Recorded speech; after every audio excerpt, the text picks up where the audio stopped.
こんにちは、高弘です。今日は歩道橋や歩行者用デッキで撮ってみようという回です。歩道橋？ストリート写真で？なんかピンとこない人もいるかもしれません。でも僕の動画をいつも見てくれてる人は気づいているんじゃないでしょうか。結構僕はデッキとかによく行きがちです。それには理由があります。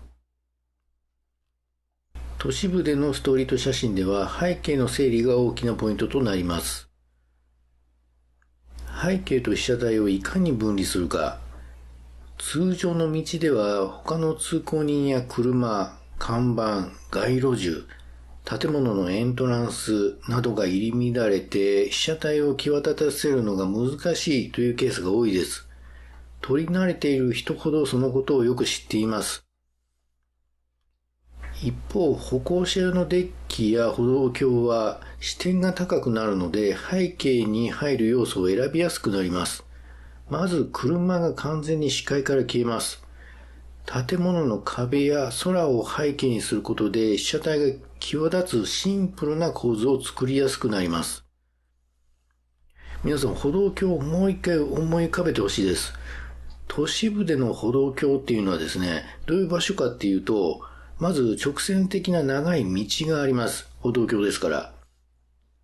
そして比較的人通りが少ないです。さらに背景にビルが並んでいることが多いです。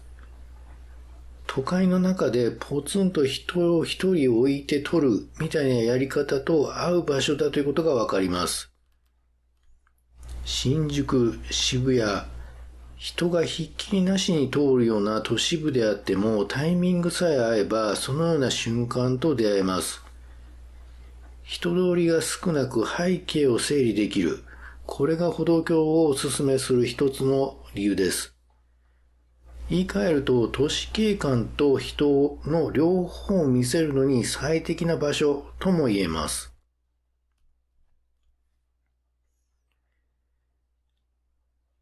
理由の二つ目として挙げておきたいのが、人目をあまり気にせずに写真に没入できるという点です。人通りが少ない歩道橋では自分以外誰もいないという時間があります。ストリートで撮り慣れていない人は街中でカメラを構えるだけでも人目が気になって恥ずかしいとか、なんか言われそうでちょっと不安だっていう人もいるでしょう。人がひっきりなしに通り過ぎていく繁華街では人の波に飲まれてしまって構図もしっかり決めることができません。他の通行人の邪魔にならないだろうかとか、そんなことを考え出すともう撮影に集中できないですよね。しかし歩道橋は外部と隔離された空間なので、その空間に自分だけという時間が存在します。大きなデッキでは難しいですが、名もない歩道橋の上ではそういった状況はよくあります。ゆっくり自分の考える時間とスペースが与えられます。待っている間にいろいろカメラを構えて試し撮りして、この構図でここに人を入れようとか、もう半歩右の方がいいかなとか、そういうことをゆっくり考えるゆとりがあるのです。これが意外と大きい理由になります。こんなこと言えるのは僕ぐらいでしょう。実際に撮ったことがないと気づきにくい理由です。喧騒とした都市の中で世界と静かに向かい合える時間というのは一種の禅に近い体験かなと思っています。歩道橋の上は禅を行うのに最適な場所です。いきなり精神的な話をして驚かれたかもしれません。技術の話に戻りましょう。歩行者用のデッキ、歩道橋でのメリット3つ目は上から俯瞰できる角度で撮れる点です。上から見下ろすと地面を背景に通行人を際立たせることができます。これは僕がストリートフォトを始めた頃の写真。写りはそんなに良くないですが、車のヘッドライトを利用してシルエットを作り出すという狙いは成功しています。2018年から20年ぐらいはこういうショットをたくさん撮っていました。夜なら車のヘッドライト、昼なら太陽光で明暗差が作れます。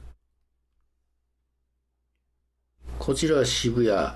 8月中旬の朝に行くと、このような特徴的な光が道路に落ちているので、そこに自転車に乗った人を入れて撮りました。こっちは西新宿です。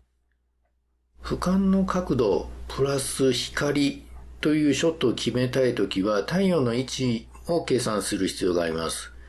通りに光の筋が入ってくる朝か夕方がベストです。もちろん季節も関係します。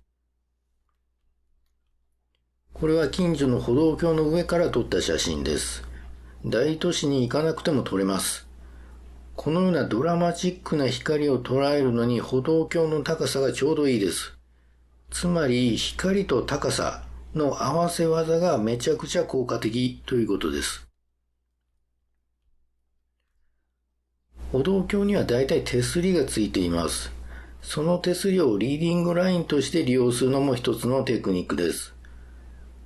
これも渋谷。先ほど紹介した歩道橋と同じ場所、ちょっとだけ向きを変えて撮っています。リーディングラインというのはこういうふうにラインを使って視線を誘導するような役割のものです。これは東京三田の札の辻の歩道橋です。東京タワーがきれいに撮れることでも有名な歩道橋ですが、あえて東京タワーに背を向けて撮るとこんな感じになります。手すりが反射率の高い素材でできている場合は、リフレクションも狙えます。リフレクションはかなりありきたりな手法で、通常なら積極的に狙うことはしません。でも今回のように余計なものが入らないリフレクションはより一層美しさが際立つので採用しました。背景を整理できる歩道橋ならではのショットです。最後はシンプルに建築物を撮ってみましょう。目線の高さかちょっと上くらい。普段目にすることがない角度から中望遠で切り取るととても抽象的な建築写真になります。簡単なようですが、ちゃんと視点で勝負できるようになるにはそれなりに練習が必要です。他にもいろんな作例があります。自分の写真を自分で振り返ってみると、歩行者用デッキで撮ったものが本当に多いです。どうでしょうか。こんな風に歩道橋、歩行者用デッキは視点の宝庫なんですよね。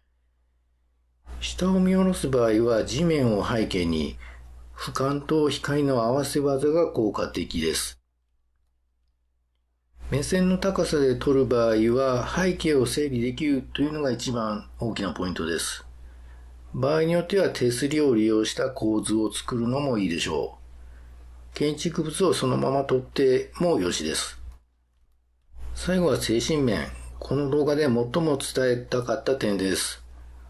歩道橋にはゆっくり考える時間とスペースがあります。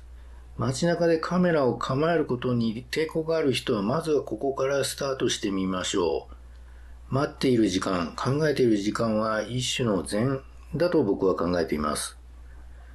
ともかくですね、ストリート初心者の方はまず近くの歩道橋に行ってみることをお勧めします。もちろん条件が合わない歩道橋もあるのでいくつか試してみてください。調べ方は Google マップです。今日どこ取りに行こうってなった時に歩道橋を検索して下調べすると今まで興味なかった場所がヒットしたりして結構面白いです。こんなところがあるんだ。ちょっと行ってみようかなと。そんな感じでちょっとだけ自分の中の世界を広げてみましょう。今回は歩道橋、歩行者用デッキで撮る写真についての話でした。それではまた。